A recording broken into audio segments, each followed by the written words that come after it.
Élargir l'espace de notre tente sont des choses très importantes.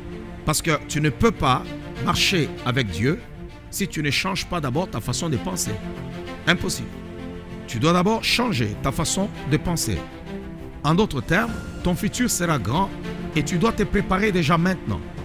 Tu dois te préparer déjà maintenant. Élargir, c'est en quelque sorte planifier. C'est comme une mission.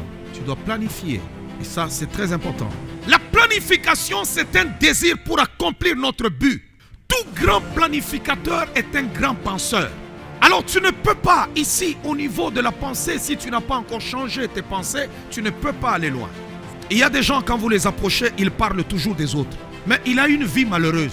La terre a été construite par la sagesse. Ce n'est pas par la puissance, mais par la sagesse. Il y a des choses que vous allez réaliser dans votre vie seulement par la sagesse. Les mêmes défauts qui ne t'ont pas tué dans le parvis, ces défauts-là vont te tuer dans le lieu très saint. Le prêtre vivait dans le parvis avec certains péchés, mais quand il entrait dans le lieu très saint, ce péché-là le tuait. Il y a des moments où il faut changer. Il y a des moments où tu dois changer. Tu dois t'asseoir toi-même et te dire, ça doit changer. Quand nous planifions, les choses changent. Il y a des comportements que tu dois laisser parce que ça ne fait plus avec ton âge. Il y a des comportements quand tu affiches à un certain âge, ça ne passe pas, les gens ne vont plus t'aimer et te supporter. Élargis l'espace de ta tente. Malheureusement, il y a des gens qui ne vont jamais avancer, ils vont toujours demeurer à la même place. Ils ne vont jamais avancer. Il y a des relations que tu dois apprendre à soigner.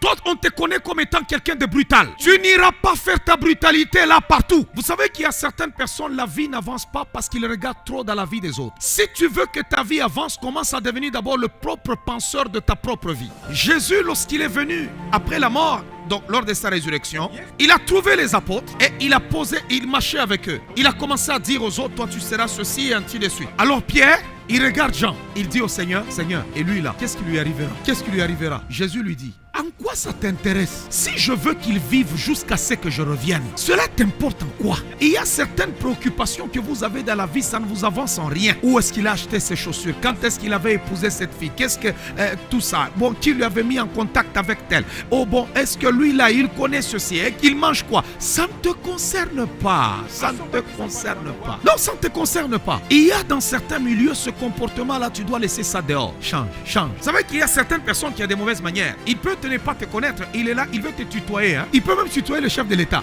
Donc il arrive là-bas. Oh, ça va? Est-ce que tu vas faire tout ça? Non, il y a des milieux où on ne tutoie pas les grands. Il faut changer. Élargis l'espace de ta tente. Que cet enseignement change ta vie. Que cet enseignement change ta façon de faire.